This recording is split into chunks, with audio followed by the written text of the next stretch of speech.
Okay, so you're trying to lose weight, but you can't figure out your sweet tooth. And this is something that I've struggled with myself. So in this video, I'm going to tell you about a few different things that I've tried to do that and then give you some expert advice I found. And yeah, hopefully help you get rid of your sweet tooth. Thanks for joining me today on my channel. This is Discovering My Fitness, and I'm on my weight loss challenge. And I'm currently having a little trouble myself, but on the other hand, I've had some success and I've been able to maintain the weight I'm at. So now it's how do I get over this hurdle? And I'm struggling in quite a few different ways, but the other day I was at the grocery store and I wanted to eat everything.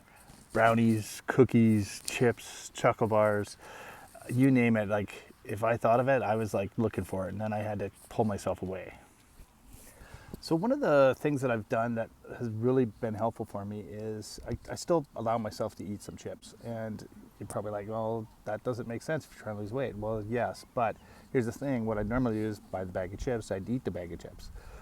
So instead of doing that, I get the bag of chips and I put them further away than I normally would. I put them in a place where it's going to take me more steps to get there. Now when I get there, I take a bowl with me and I fill up the bowl. So instead of eating a whole bag of chips, I'm eating like maybe a third a bag of chips or a quarter bag of chips, and that bag of chips now lasts me like 3 or 4 sittings, depending on, I guess, how full I get it. But typically I'm trying to just, give myself a bowl or a handful and have that snack, and then I'm done for the night. That's all I'm allowed. And I'm able to kind of take care of the craving, but yet, not overdo it to the point where I'm stuffing myself.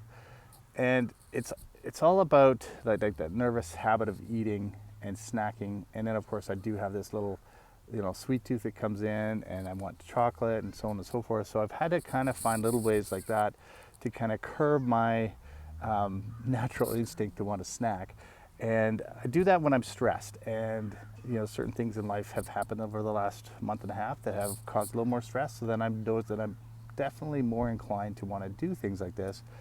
And because I have the habit of doing it, it's so much easier to do. So by doing this chip thing, I've actually noticed that I'm actually reducing the amount of cravings I have towards chips. And the same thing with chocolate. Like I like to have a chocolate bar, and I don't necessarily would have one every day. Like that's not my thing, is to have a chocolate bar every day. But usually when I have them, I get the big ones. But I've allowed myself to kind of just have little bits of chocolate bars and snack on them, just to have that craving taken care of. And the thing that is, when I ignore the craving altogether, then when I actually go, I binge eat. And it's combined with the habit of snacking and eating treats, the stress, that just makes me overdo it. So a while back, and I'm talking a long while back before the gray hairs set in, I was doing this program, which I don't fully believe in doing anymore because of the way it kind of restricted my diet. But one of the good things about this is the one thing I still look at that I want to get into is allowing myself to have one day a week a snack day, and then you were allowed to have whatever you wanted. Eat as much as you want and whatever you wanted, and it was once a week. The problem with me is because I'm kind of the snacker, I tend to kind of break away from that. So I don't want to quite go to that strategy yet, because the whole strategy of having it one day a week is something that I struggle with, right? Because when I have the cravings, I want to have something. So it's been easier to kind of cut back and just give myself little bits, as opposed to saying I'm only allowed to have it on one specific day, and then I can eat whatever I want, because that usually backfires on me, and then the next week is a little bit too much, a little bit crazy. And for my reasons, I have less ability to control that. Like mentally, it just kind of takes over on me. So I need to have my own strategy. And this might be a strategy work for somebody else, where you just have that one day where you just binge eat whatever you want. But then it always seemed like for me, there was another day, there was another reason. And then that whole thing, like, oh, I'm just going to have a little bit, right? So it's not something I really have reverted back to, but I think once I'm a little further along this path and I've been able to reduce my snacking, where I maybe just, instead of having that little bowl of chips, every day or every other day, I might go to every third day and every fourth day. And I have been reducing it, so I'm very happy with that. And it has helped my weight loss, and it has helped me in this time where I'm maintaining my weight, where my exercise has fallen off a little bit. And I'm still exercising, but not to the same extent. So the diet has definitely helped me to maintain, but I need to go that step further. And for me, it's like little pieces as opposed to like just going for that one big step. It may be there yet, but I'm not quite at that point. So as promised, here are some of the things that I've come across that are suggested to help you with your sweet tooth. So because my sweet tooth, I know, is definitely something that comes up more often when I'm hungry, but I also have the stress issue. This may not work for you depending on what your situation is, but making sure you don't skip meals. So I've been trying not to eat if I'm not hungry, but then I know I am hungry later on. So usually if I'm cutting back, I'll cut back my lunch, or I don't miss lunch on purpose, but if I'm full, I'm not eating if I'm full, because I want my body to be able to regulate its own sugars. And if my body doesn't need any more food, I'm not giving it. I'll try and eat something that is healthy, like some vegetables or some fruit, or something more along that lines, or half a sandwich or something that is far less of an issue. But I don't want to skip meals, because I know later on I am going to then have that craving, that hunger, and I'm going to eat more than I normally would. And I have to kind of be aware of that so that I don't end up snacking along the way, and I make sure I'm ready to make supper when I need to make supper, right, if I skip that lunch, and I'm ready to eat a proper meal as opposed to having those snacks that I don't want or don't need. So staying hydrated is important. Now, obvious reasons for staying hydrated, it's good for your health, but it also makes you feel fuller. So if you're fuller, you're going to have less cravings to want to eat. And of course, when you are, in between meals, if you're drinking water, keeping yourself hydrated, your stomach's full, it's not actually, having that desire to want to eat something. That is a good reason to stay hydrated on its own. But of course, the health benefits of being properly hydrated are crazy. So, just make sure you are always having a water bottle with you, or something that you can get to a regular hydration, so you keep yourself full and keep yourself away from any of those cravings. So maintaining protein and fiber, making sure you're getting enough, so those things make you feel fuller longer, but they're also going to help regulate your blood sugars, which of course, when your blood sugars drop, you're going to have those cravings for sugar. So you want to make sure you're keeping your protein and fiber in your diet. Now, this one's not a big one for me, because I'm not someone who's always eaten gum, but having a sugar-free gum can help you to keep away from those cravings, because they'll have that sweeter taste, but yet they're not going to have the same effect as snacking. So choose an alternative snack, something that's healthy, vegetables, fruits. Dark chocolate can even be a good healthy snack in moderation. So you still get the chocolate taste, but yet the dark chocolate is actually got some health benefits for you. So definitely choose snacks that are better for you and better for your health, better for your diet. And that's going to help you, when you have your snacks, to stay away from those things that you really don't want.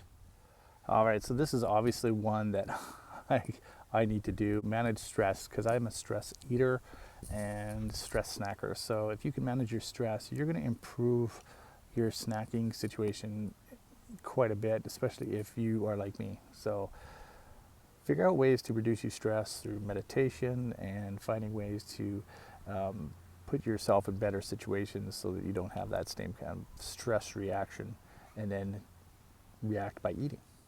So get enough sleep. And so how that works is, if you don't have enough sleep, your body's looking for energy. And so your brain's sending signals. How do you get energy? Well, sugar is an energy, right? So, or certain foods that you have that usually combine caffeine and sugar, your body's going to crave those. So what's going to happen is you're going to try and eat more of those to get the energy that you're lacking from sleep. So put yourself in a situation where you get enough sleep so you are not giving yourself extra reasons to get energy that you didn't get from sleeping.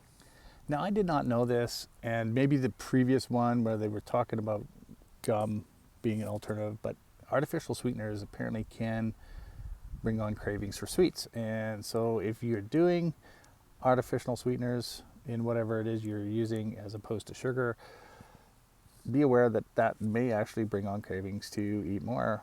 And if it is, you either need to stop using artificial sweetener or just find a way to stop yourself from those cravings, or another alternative, right? So that is something that can be an effect of using artificial sweeteners. So I kind of talked about this with my own issue all right now. It's like remove the temptation. But in my case, by removing it, it usually brings it on stronger. So what I've done is I've reduced the amounts as opposed to removing it altogether.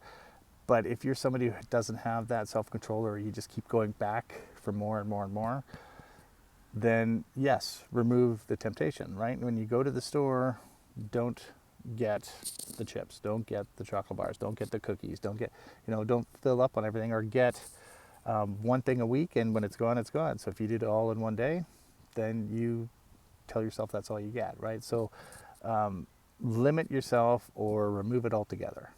So as I talked about at the beginning, you want to identify the triggers. And so for me, I know different triggers that are coming up for me. So I've done things to kind of reduce my risk. Like I said with the chips, I put it in a bowl so I only have so much, so I take care of the craving, and then I'm okay, and the next day I can have another bowl, but I only have like one bag over 3 or 4 days as opposed to one bag a day for 3 or 4 days. And so for me, that is being aware of what it is, but also understanding that certain things trigger me, and then I'm going to have these cravings. And for me, portions help with those things, so that I take care of it and then I'm aware of it. And stress is something that almost always triggers eating for me. And I've tried to just stop it, but either mentally I don't have enough strength or control to do that. And I haven't quite been able to overcome that part of it. But by doing limitations and understanding where my triggers are coming from, I'm better able to kind of manage it, and I'm better able to have my focus on, getting past it, as opposed to just kind of like diving in and just letting it consume me, right? Or me consume everything around me. So those are definitely things that you want to do, is recognize the triggers. How do you deal with the triggers? How do you move forward with them? And for me, I got to say that's been a huge help. All right, so I hope some of these things were helpful. And if anything at all, I think if you're somebody who's struggling with the same issues that I am, then you're not alone. There's other people out there dealing with it. And I think for myself, I realize that there's other people, but sometimes you kind of feel like I'm the only person who can't control myself. Well, what's wrong with me, right?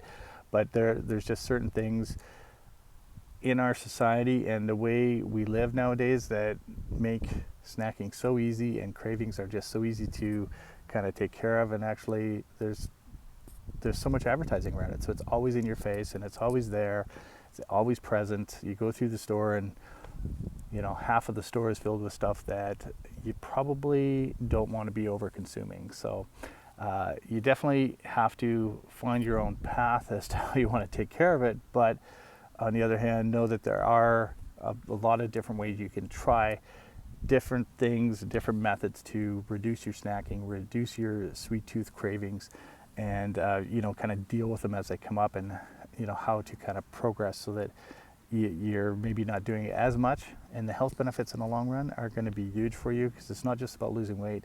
It's also all the other health issues that can come along with it. Thanks for joining me today. Hope you have a great day. See you next time.